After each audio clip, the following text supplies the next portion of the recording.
Bismillahirrahmanirrahim. Assalamualaikum warahmatullahi wabarakatuh.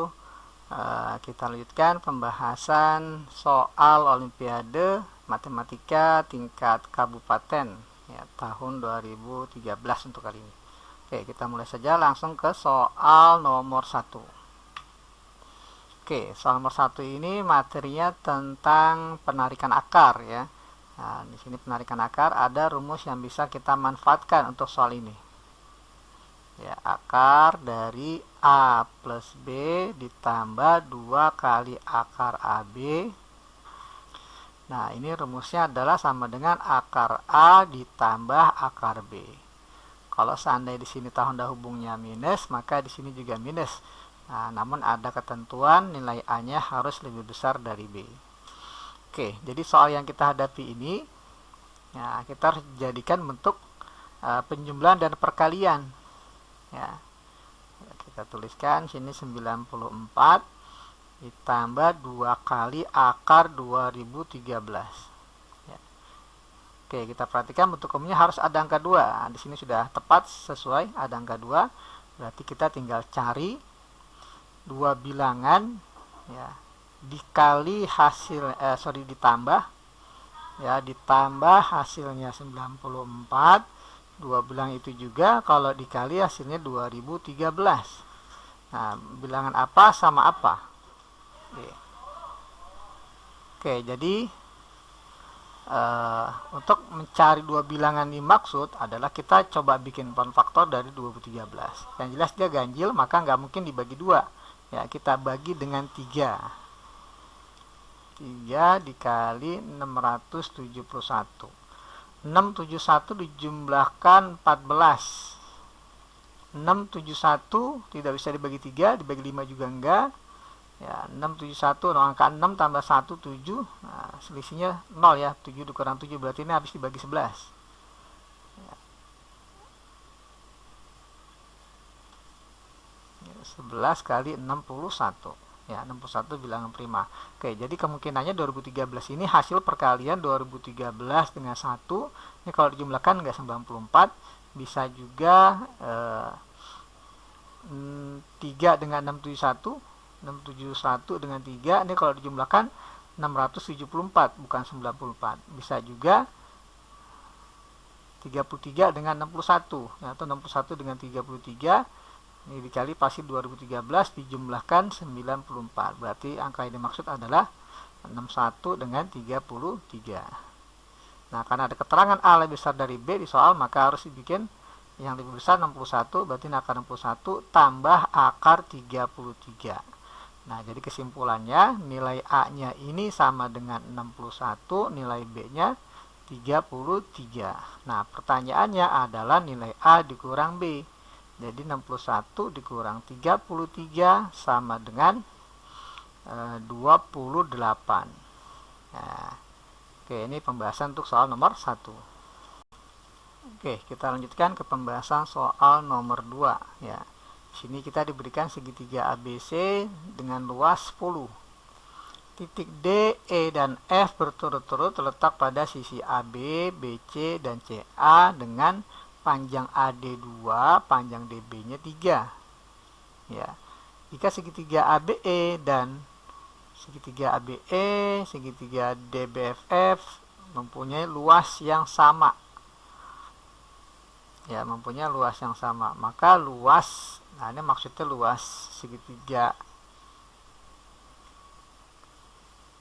Maka luasnya sama dengan maksudnya luas segitiga ABE. ABE ya, sama dengan berapa? Oke, kita nyatakan dalam bentuk gambar informasi yang diberikan ya, kurang lebih seperti ini ya. Kita diberikan segitiga ABC, luasnya 10 ya. Luas segitiga ABC sama dengan 10. Kemudian D, E, dan F berturut-turut pada sisi AB, BC, dan CA, di mana panjang AD 2, panjang DB-nya 3. Jika segitiga ABE ya, segitiga ABE dan DBFF DBFE mempunyai luas yang sama. Oke, bentuk luas segitiga bisa dinyatakan dalam bentuk siku, ya, kurung siku. Jadi luas ABE ini sama dengan luas DBFE.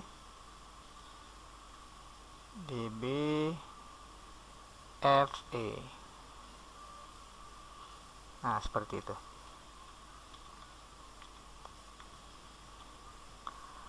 Oke ya, nah ini informasinya. Oke, apa yang terjadi ketika kita diberikan informasi segitiga ABE sama dengan segi 4 DBFE? Kita perhatikan dari gambar ini, segitiga ABE ini bisa dipecah menjadi luas dari segi 4 BDHE, ya, tambah luas segitiga ADH, ya, ADH. Nah, sementara segi 4D, ya, BEF ini sama dengan luas segi 4B DHE, ya, ini yang kita arsir ini, ya, ditambah, ya, segi 4 BDHE tambah segitiga HFE.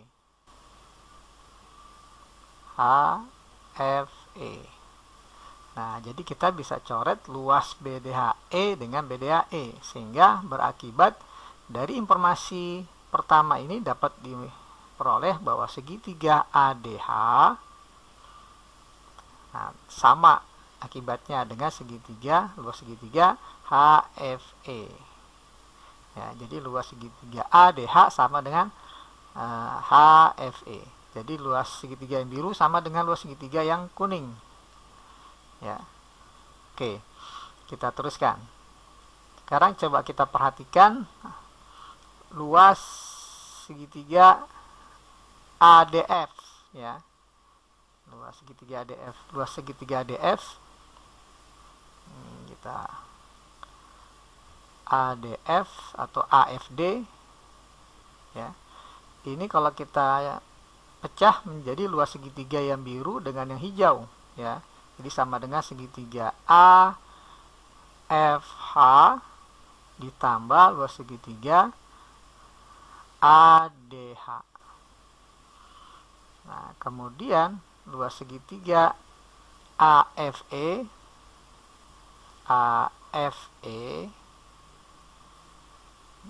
ini merupakan penjumlah segitiga yang hijau dengan yang kuning. Ya, jadi segitiga AFH luasnya ditambah dengan luas segitiga HFE. Nah, kita perhatikan di sini. Ya, ADH, ya, karena ADH dengan HFE sama, otomatis berakibat luas dari segitiga AFD dengan AFE sama, ya. Jadi luas segitiga AFD ini sama dengan luas segitiga AFE, ya, karena AFE sama, ini juga ini sama, ADH dengan AFE. Jadi berakibat luas AFD sama dengan luas AFE. Nah, AFD kita perhatikan, AFD, AFE, alasnya di AF, ya. Ya, segitiga AFD dan segitiga AFE, ya, alasnya kita perhatikan di AF, karena luasnya sama maka tingginya juga sama.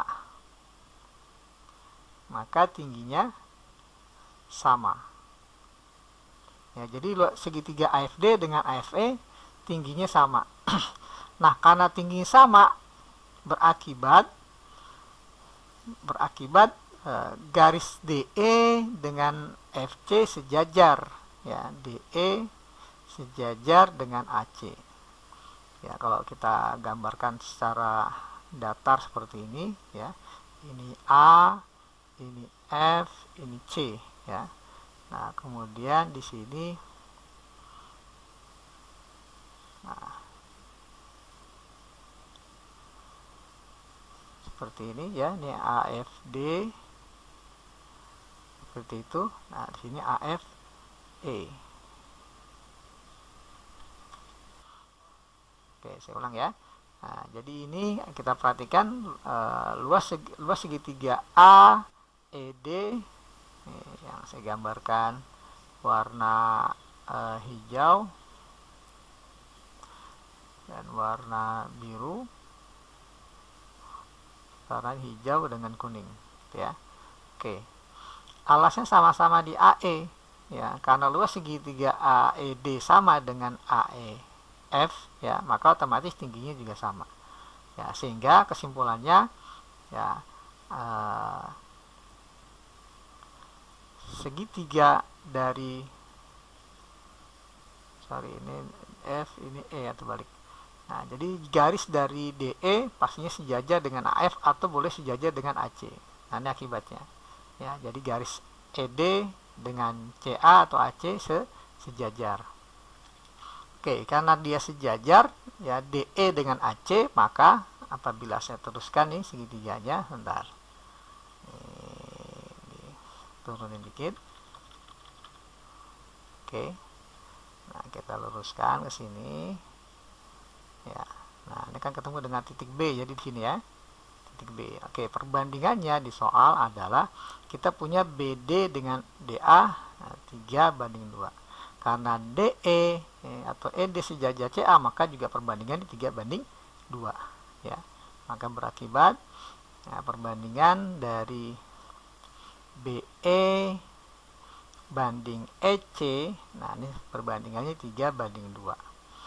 Ya, karena perbandingan BE dengan EC 3:2, maka perbandingan dari luas ABE, ya, ABE, ya, perbandingan luas ABE dengan CEA, ya, dengan CEA, ini kan ABE dengan ACE lah ya, ACE. Ini perbandingannya juga sama, 3:2. Nah, karena kita diberikan informasi adalah luas segitiga ABC, bukan segitiga ACE, maka kita bandingkan ABE ini, luas ABE bandingkan dengan luas ABC. Nah, ABE kita perhatikan alasnya ini, katakanlah EB. Ini E ya, B ya, nah, E-nya di sini. Nah, ini 3. Nah, sementara ABC alasnya ada 3+2, 5. Berarti perbandingannya 3:5 untuk luas ABE dengan ABC. 3:5. Nah, kesimpulan kita adalah luas ABE, nah, ini sama dengan 3/5 dari luas ABC. Jadi 3/5 dari luas ABC-nya 10. Nah, 5 dengan 10, 10 bagi 5, 2, jadi 3 kali 2, 6. Nah, jadi kesimpulannya untuk soal nomor 2, luas ABE-nya adalah 6. Oke, ini untuk pembahasan soal nomor 2. Oke, kita lanjutkan ke soal berikut. Oke, kita lanjutkan ke pembahasan soal nomor 3. Oke, di sini diinformasikan P dan Q adalah prima, ya, bilangan prima. Ya, kita ingat kembali bahwa bilangan prima adalah bilangan bulat positif yang hanya bisa dibagi oleh satu dan dirinya sendiri, ya.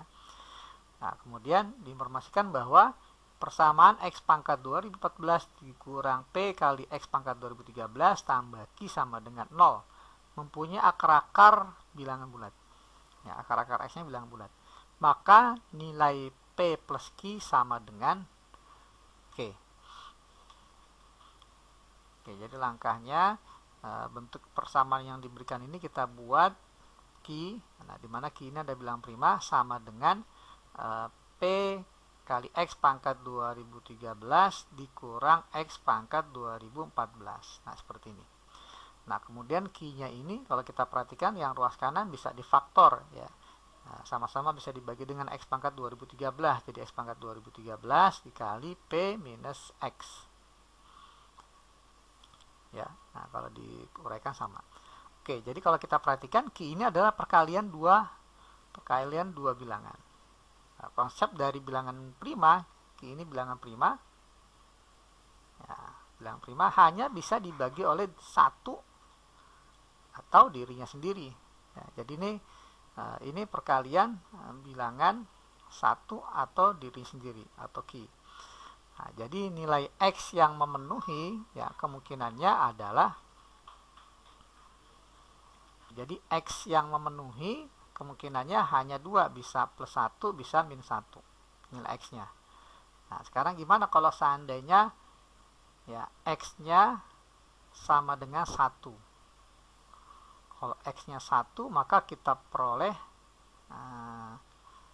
Q sama dengan 1 dikali P min 1.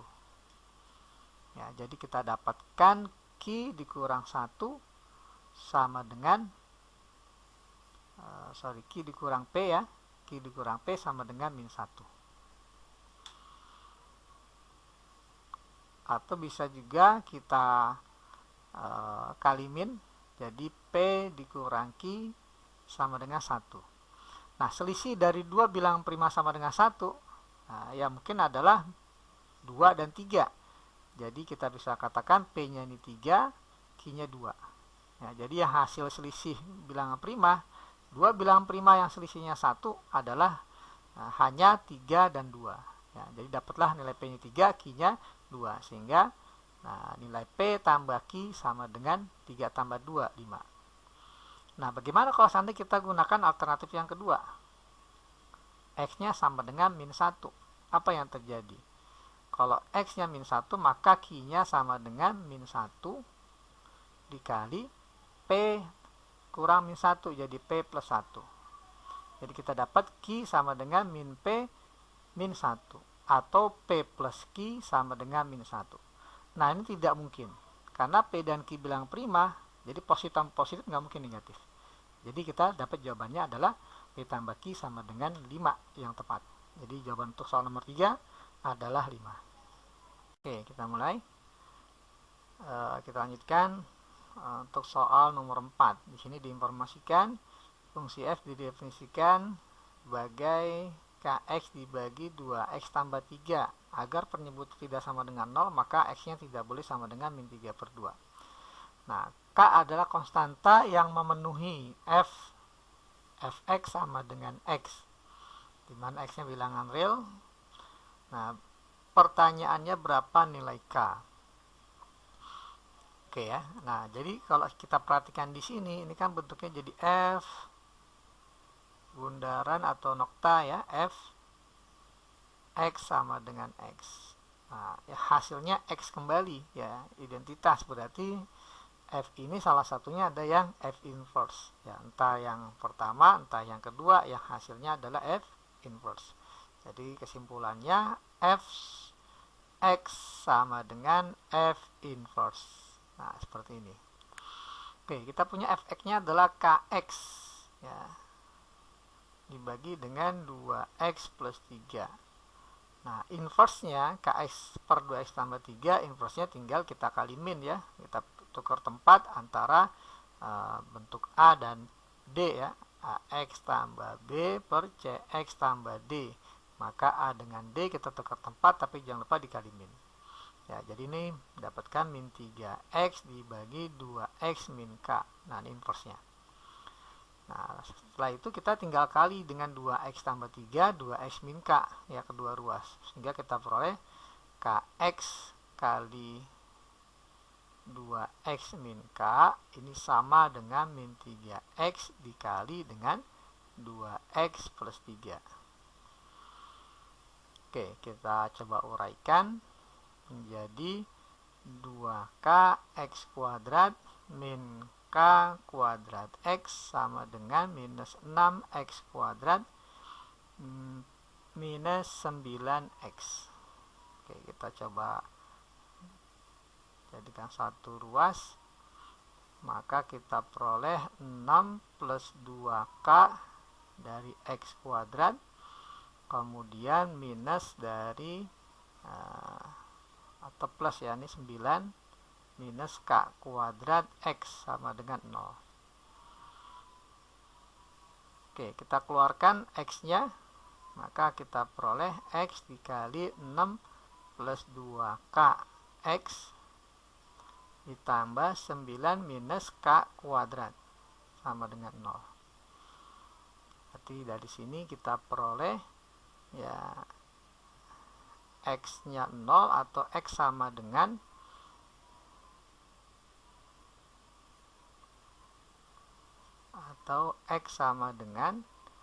minus 9 min k kuadrat atau k kuadrat min 9 per 2k plus 6. Nah, seperti ini.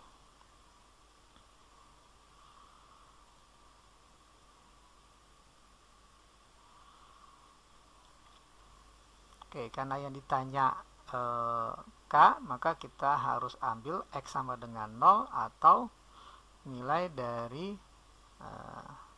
6 tambah 2k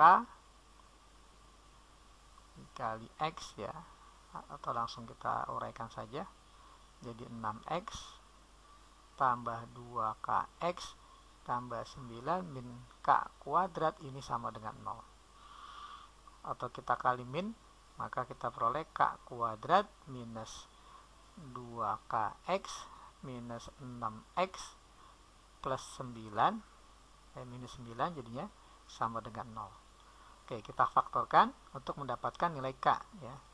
Nah, kita faktorkan, kita lihat min 2kx dengan min 6x ada faktor yang sama ya. Jadi ini kita keluarkan 2x ya, min 2x, maka dapatlah k plus 3 ditambah k kuadrat min 9 bisa kita faktor menjadi k plus 3 dikali k minus 3.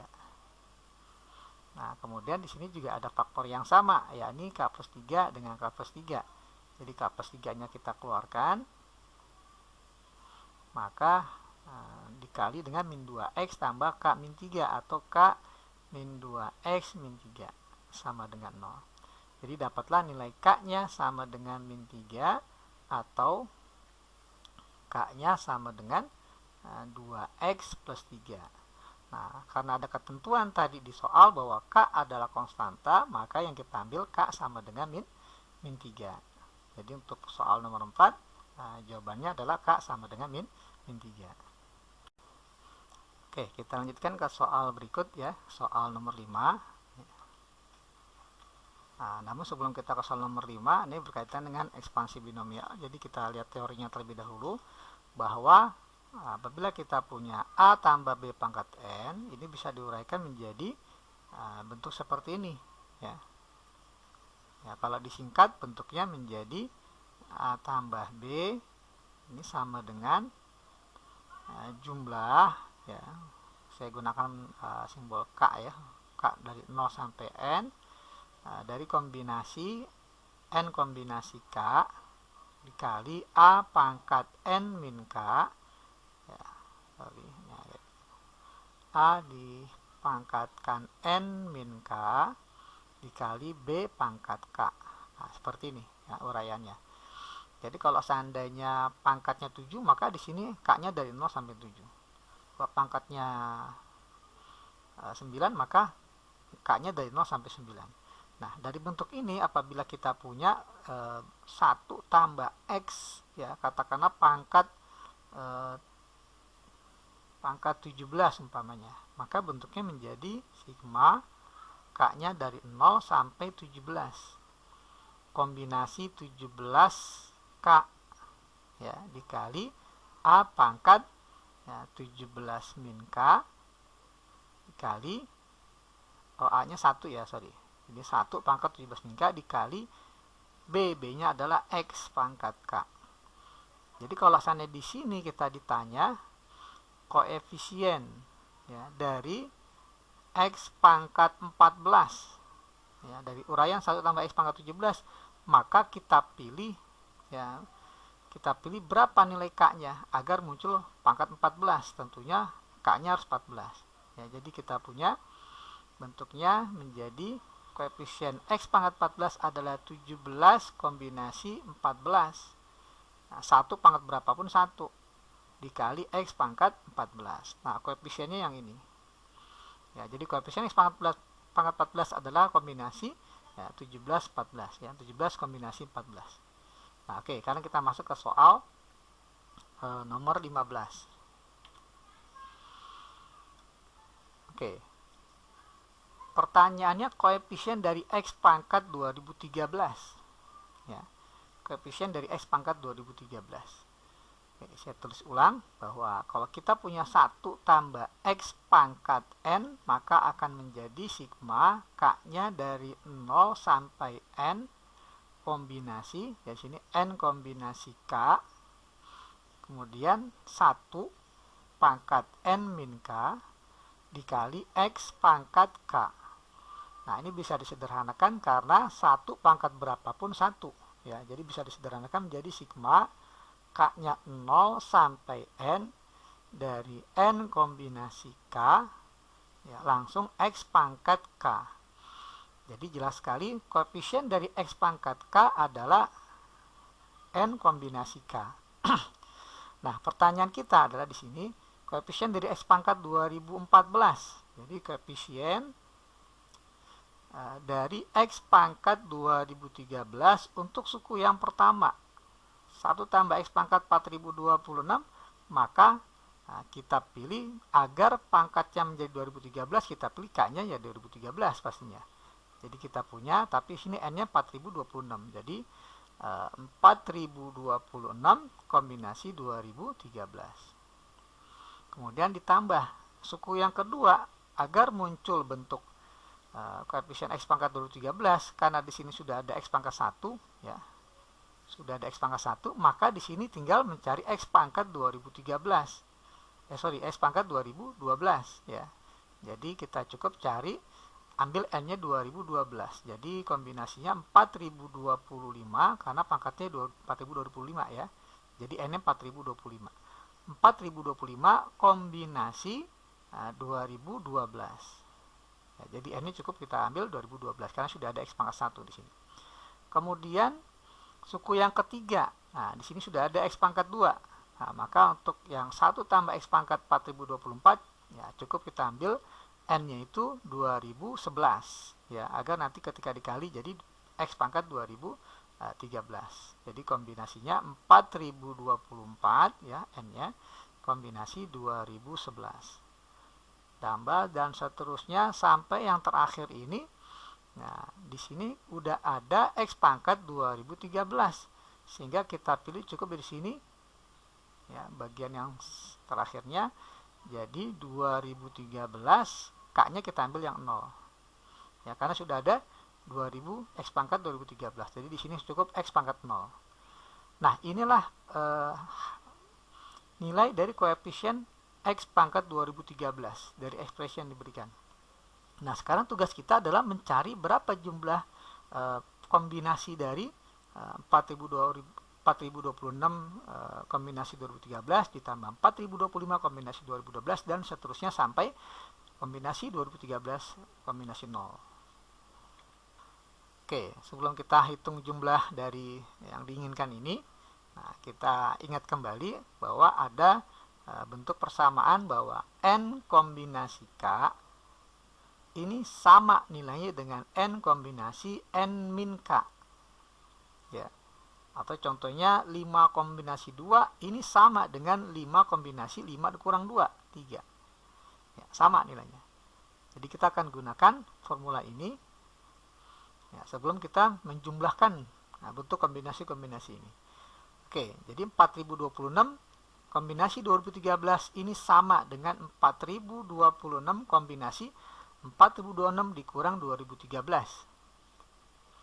ya, sama dengan tetap ya 2013 ya.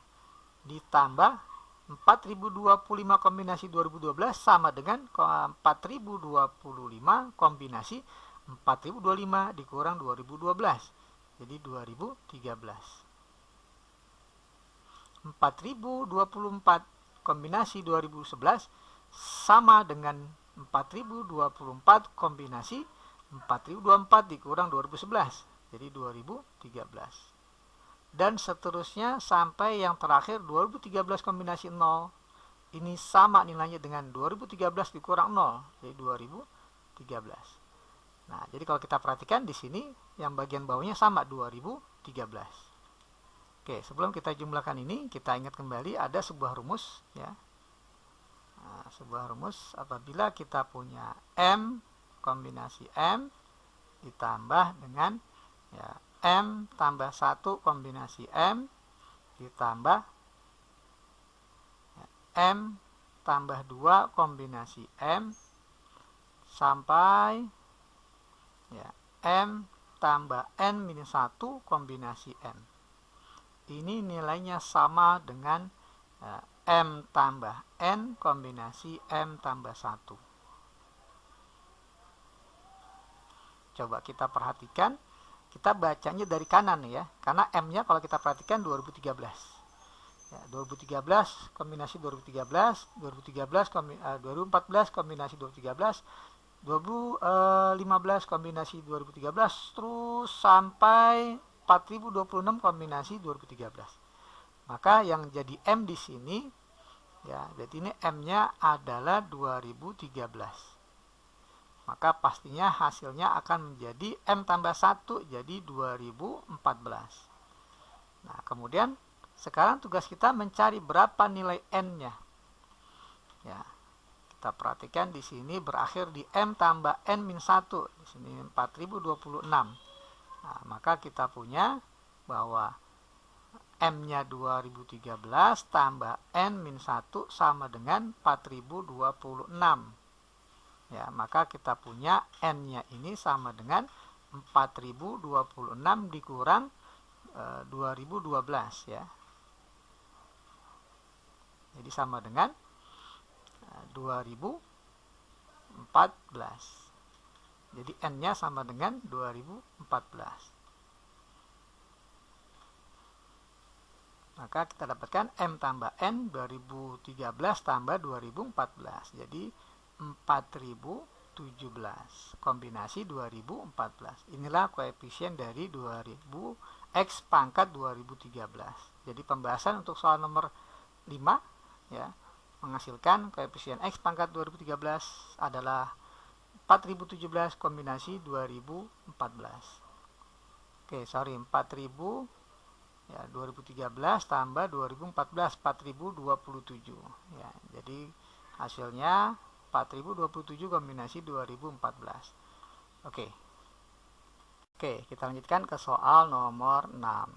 Nah, di sini kita diinformasikan dua bentuk persamaan, 2 per X dikurang 2 per Y sama dengan 1 dan Y min X sama dengan 2.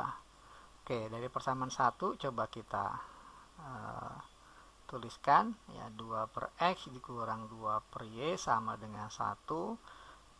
Jadi 2Y minus 2X ya, kita kali X-Y langsung kedua ruas jadi sama dengan XY. Nah, kita bisa keluarkan 2-nya, jadi 2 dikali Y min X sama dengan XY. Nah, di informasi kedua kita punya X min Y sama dengan 2 ya, X min Y sama dengan 2.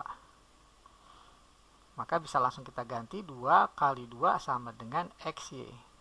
Nah, sehingga dapatlah informasi XY sama dengan 4. Oke ya, XY sama dengan 4. Jadi kita punya Y min X sama dengan 2, XY sama dengan 4. Agar muncul X tambah Y, oke, kita tahu bahwa X tambah Y kuadrat ya, dikurang dengan Y min X kuadrat, ini hasilnya adalah 4 kali XY. Ya, ini kan X kuadrat tambah 2XY tambah Y kuadrat. Ini X kuadrat tambah Y kuadrat min 2XY. Jadi X kuadrat Y kuadratnya habis ya. Jadi tersisalah 2XY dikurang min 2XY. Jadi 4XY. Nah, X tambah Y pangkat 2 ini akan menjadi Y min X pangkat 2 ditambah 4XY. Nah, Y min X kita punya Y min X sama dengan 2 dikuadratkan tambah 4 kali XY, XY-nya 4. Jadi kita peroleh 4 tambah 16 sama dengan 20. Nah, jadi untuk soal nomor 6 hasilnya adalah 20. Oke, kita lanjutkan ke pembahasan soal nomor 7. Suatu dadu ditos 6 kali. Ya, dadu ditos 6 kali. Pertanyaannya banyak cara memperoleh jumlah mata dadu yang muncul 28 dari 6 kali ya dadu ditos. Dengan tepat satu dadu angka 6. Jadi satu dadu angka 6 tepat muncul satu kali. Ya. Oke, jadi ada berapa banyak cara. Oke, kita cari dulu banyaknya kemungkinan. Ya, katakanlah nih dadu pertama, dadu yang kedua, dadu yang ketiga, dadu yang keempat, dadu yang kelima, dan dadu yang keenam. Ya. Oke, kita misalkan dadu yang pertama ini muncul angka 6 ya, tepat. Jadi pada 2 sampai dadu 6 nih tidak ada lagi angka 6 karena hanya tepat satu kali. Kemudian agar jumlahnya menjadi 28 ya, jumlahnya 28, maka kita buat nih dadu 2, 3 dan seterusnya angka terbesar ya, dadu mata 5, 5, 5, 5. Nah, ini di 20 tambah 6 26. Jadi dadu yang ke-6 harus 2 agar biar dijumlahkan 28. Nah, kemudian kemungkinan lainnya adalah bisa jadi 6. Nah, ini dikurang 1 tambah 1. Di 5, 5, 5. Dikurang 1, 4. Tambah 1, 3. Ini juga jumlahnya pasti 28. Nah, atau bisa juga 6, 5, 5. Ini kurang 1. Tambah 1 ya. Jadi 4. Tambah 1 jadi 4. Nah, ini pun jumlahnya 28. Ya, nah. Selain ketiga kemungkinan ini saya rasa tidak ada lagi ya. Jadi kemungkinannya ada 3, kemudian 1, 2, 3. Oke. Jadi untuk yang kemungkinan 1, formasinya 6, 5, 5, 5, 5, 2 ini juga bisa diacak-acak ya. Bisa jadi yang dadu 6 di mata dadu 6 munculnya di tos yang ketiga ya. Jadi contohnya 5, 5, 6, 5, 5, 2. Ya, ini bisa diacak-acak formasi 6, 5, 5, 5, 5, 2. Ya. Nah, jadi banyaknya kemungkinan, banyaknya cara ya, formasi dari 6, 5, 5, 5, 5, 2 sebanyak ada 6 dadu jadi 6 faktorial dibagi banyaknya unsur yang sama. Ya, angka 5-nya ada 4, berarti 4 faktorial. Jadi jawabannya tinggal 6 kali 5 ya, 30. Jadi ada sebanyak 30 ya, susunan dari formasi 6, 5, 5, 5, 5, 2 ya, karena bisa jadi 2-nya ada di depan atau di tengah ya, dan sebagainya. Kemudian untuk yang kemungkinan kedua, formasinya adalah 6, 5, 5, 5, 4, 3. Nah, banyaknya kemungkinan maka jadi ada 6 faktorial ya, jadi dari 6 angka ini banyaknya unsur yang sama 3 ya, dari angka 5 ya, angka 5 muncul 3 kali, maka dibagi dengan 3 faktorial. Ya, jadi jawabannya 6 kali 5 kali 4 ya, sama dengan 120 ya, 6 kali 5 kali 4. Kemudian kemungkinan yang ketiga formasinya 6, 5, 5, 4, 4, 4. Nah, ini bisa diacak-acak, maka akan muncul banyak cara sebanyak 6 faktorial dari 6 angka ini dibagi unsur yang sama. 5-nya di 2 berarti dibagi 2 faktorial dikali 4-nya di 3 ya, 3 faktorial. Ya, 6 faktorial bagi 3 faktorial 120 bagi 2 jadi 60. Nah, maka banyaknya cara jumlah mata dadu 28 ya, totalnya ada sebanyak 30 ya, ditambah 120 ditambah 60 ya, sama dengan 210. Jadi jawaban untuk soal nomor 7 adalah 210. Oke, kita lanjutkan ke soal nomor 9. 10 kartu ditulis dengan angka 1 sampai 10 ya. Setiap kartu hanya terdapat satu angka dan tidak ada 2 kartu yang memiliki angka yang sama. Kartu-kartu tersebut dimasukkan ke dalam kotak. Ya, masukkan ke dalam kotak dan diambil satu secara acak. Kemudian sebuah dadu dilempar. Ya, sebuah dadu dilempar. Pertanyaannya probabilitas atau peluang hasil kali angka pada kartu dan angka pada dadu menghasilkan bilangan kuadrat. Oke, kita bikin dulu ya, ini untuk kartu. Kartu angkanya 1, 2, 3, 4, ya, 5, 6, 7, 8, 9, 10.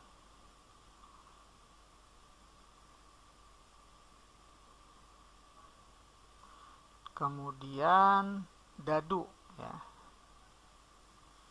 Dadu di sini kemungkinannya 1, 2, 3, 4, 5, 6.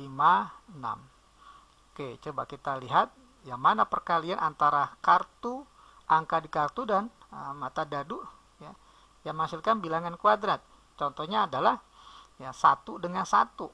Ya, kalau dikali kan 1 ya. 1 kan bilangan kuadrat. Kemudian 1 dengan 4. Nah, ini juga bilangan kuadrat karena hasilnya 4. Kemudian 1 dengan 9. Ini pun jadi bilangan kuadrat. Jadi dari dadu, mata dadu 1 kita udah dapat 3 ya. Kemudian dari mata dadu 2. Jadi 2 dengan 2 ya. Ini jadi 4 bilangan kuadrat. Kemudian 2 dengan 8 menghasilkan 16. Ini jadi bilangan kuadrat. Ya, dari 2 ada 2 kemungkinan, kemudian dari 3. Dari 3 dengan 3 menghasilkan bilangan kuadrat. Ya, jadi 3 kuadrat, 9 hasilnya. Kemudian tidak ada lagi ya. Lanjut 4 dengan 1. 4 dengan 1 menghasilkan bilangan kuadrat. 4 dengan 4, 16 jadi bilangan kuadrat. 4 dengan 6, 4 dengan 9 ya, menghasilkan bilangan kuadrat. Ya, jadi ada 3 ya. Kemudian 5. 5 tentunya dengan 5 ya, akan menghasilkan bilangan kuadrat. Ya, tidak ada lagi ya. 5 dengan ya hanya 1 ya. Kemudian 6 ya, 6 dengan 6 tentunya menghasilkan bilangan kuadrat. Kemudian ini udah 1, 2, 3, 4, 5, 6, 7, 8, 9, 10, 11. Nggak ada lagi ya.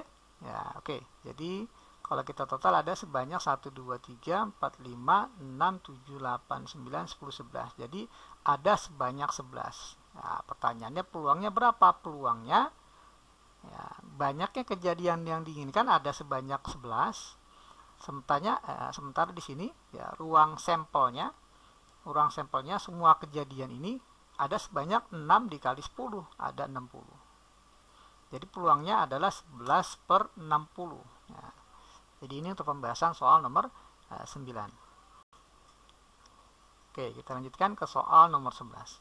Suatu partikel bergerak pada bidang kartesius dari titik 0,0 ya, partikel bergerak dari titik 0,0. Setiap langkah bergerak satu satuan ke arah sumbu X positif ya. Jadi setiap langkah bergeraknya ke kanan ya, karena X positif, ke arah sumbu X positif.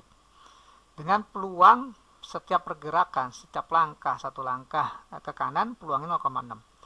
Sementara selain ke arah kanan dia juga bergeraknya ke atas karena searah dengan sumbu Y positif dengan peluang setiap langkahnya 0,4.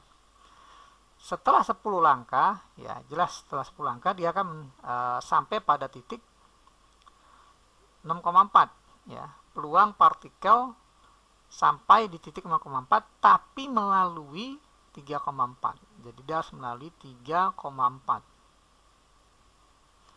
Jadi dia dari 0,0 harus lewat ya, harus melalui 3,4 dulu baru sampai ke 6,4. Nah, seperti ini. Oke, pertanyaannya dari 0,0 ke 6,4 itu berapa cara gitu ya? Ada berapa cara dari 0,0 ke 0,0 ke 3,4. Ya, ada berapa cara? Ya, kita lihat, kita boleh ke kanan, boleh ke atas yang jadi acuan. Kalau kita gunakan yang jelas dari 0,0 ke 3,4 kita butuh sebanyak 7 langkah. Ya, 7 langkah. 3 tambah 4 saja ya, dari 0 ke 3 ya, 0 ke 4 ada sebanyak 7. Ya, jadi sebanyak 7 langkah. Boleh 1 2 3 4 5 6 7. Boleh juga zigzag seperti ini ya, jelas ada 7 ya. Boleh juga ke atas baru ke kanan ya. Yang jelas ada sebanyak 7, jadi 7 kombinasi ya, 7 kombinasi 3 ya. atau boleh juga 7 kombinasi 4 ya ke atas. Jadi kita boleh memilihnya ke kanan dulu, jadi 7 kombinasi 3 dikali sisanya 4 kombinasi 4. Nah, seperti ini, 4 kombinasi 4 mas 1 ya, jadi nggak perlu ditulis, nggak apa-apa. Nah, ini 7 kombinasi 3 adalah nilainya 7 kali 6 kali 5 bagi 6, 35. Nah, ini banyak cara dari 0,0 ke titik 3,4. Nah, sementara dari 3,4 ke 6,4 ini mendatar ya, jadi tidak ada pergerakan ke atas. Dari 3,4 ke 6,4 ini hanya ada 3 langkah ya, dari 3 ke 6 3 langkah, 4 ke 4 0 langkah, jadi 3 langkah, jadi 3 kombinasi ya, 3 kombinasi 3 tentunya ke arah kanan. Boleh juga 3 kombinasi 0 ya, karena tidak ada langkah ke atas, ada sebanyak 0. Jadi ini 3 kombinasi 3 dikali ya 0 kombinasi 0 ya, karena sisanya kan udah nggak ada langkah lagi ya. Nah, 3 kombinasi 3 adalah 1. Nah, jadi peluangnya adalah peluang pergerakan partikel dari 0,0 sampai 6,4 melalui titik 3,4 sebesar ya, pergerakan 0,0 ke 3,4 ada sebanyak 35 cara. Pergerakan dari 3,4 ke 6,4 ada sebanyak 1 cara. Tinggal dikali peluangnya. Nah, peluang pergerakan dari 0,0 ke 6,4, pergerakan searah sumbu X positif atau pergerakan ke kanan itu peluangnya sebesar 0,4. Ya, dari 0,0 ke 6,4 kita bergerak ke kanannya ada sebanyak 6, jadi pangkat 6.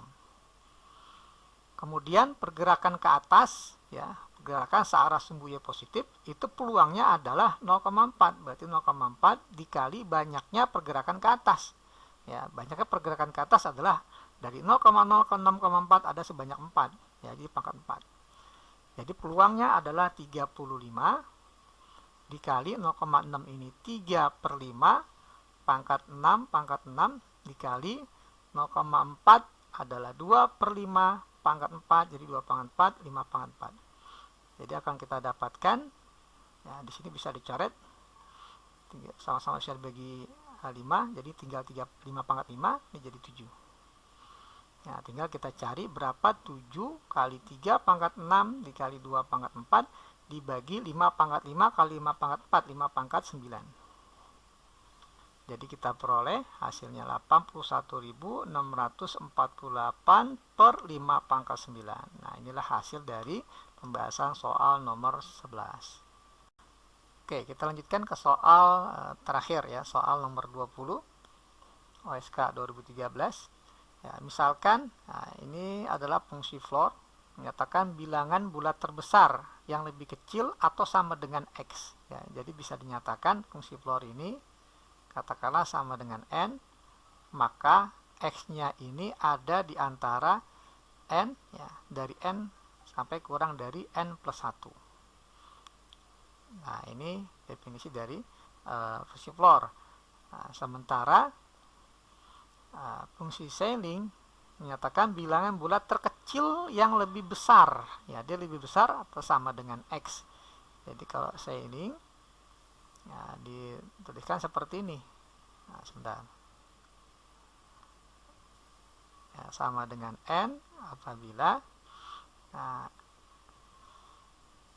X-nya ada di antara N-1 sampai N ya. Jadi kalau fungsi floor hasilnya adalah yang ada di batas terkecil ya, batas terkecilnya ini. Nah, tapi kalau Schelling hasilnya ya nilai terbesarnya. Nah, pertanyaannya adalah tentukan semua nilai X yang memenuhi fungsi floor X tambah Schelling X sama dengan 5 ya. Oke, jadi ada kita pantau pertama apabila ya jika X-nya bilangan bulat ya, bilangan bulat. Nah, nanti yang kedua X-nya tidak atau bukan bilangan bulat. Oke, apa yang terjadi jika X-nya bilangan bulat? Kalau X-nya bilangan bulat, ya, katakanlah X-nya 2, nah di sini 2. Bilangan bulat dari fungsi Schelling dan fungsi floor sama, hasilnya bilangan bulat itu sendiri, ya. Jadi kalau jika X bilangan bulat, maka tentunya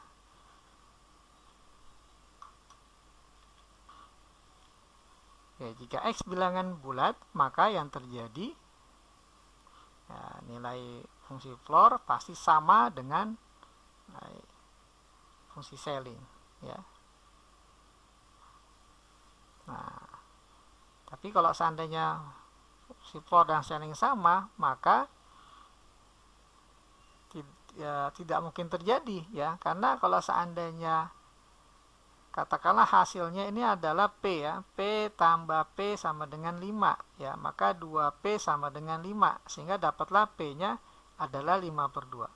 Nah, ini nggak bulat, ya, jadi menyalahi aturan. Di sini X-nya bilangan bulat, ya, jadi nggak mungkin X-nya bilangan bulat, karena hasilnya di sini X sama dengan 5/2, sementara di sini X-nya bilangan bulat, jadi nggak mungkin, ya, tidak mungkin X-nya bilangan bulat. Tidak mungkin menjadi bilangan bulat. Tidak mungkin X bilangan bulat. Oke, sekarang kita pantau gimana kalau X-nya bukan bilangan bulat. Jika X bukan bilangan bulat. Oke, apabila X-nya bukan bilangan bulat, maka coba kita lihat, kalau seandainya kita punya umpamanya 2,7 X-nya umpamanya, ya, fungsi Schelling dengan fungsi floor, ya, kita jumlah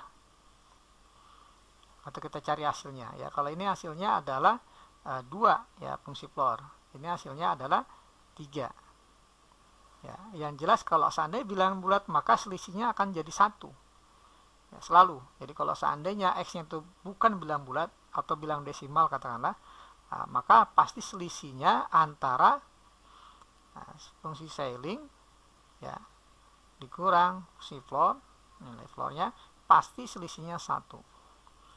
Nah, karena penjumlahannya sama dengan 5, maka berapa nilai fungsi Schelling, berapa nilai fungsi floor, ya. Penjumlahannya 5, selisihnya 1, maka pastilah fungsi floornya, fungsi Schellingnya 3, fungsi floornya adalah 2. Ya.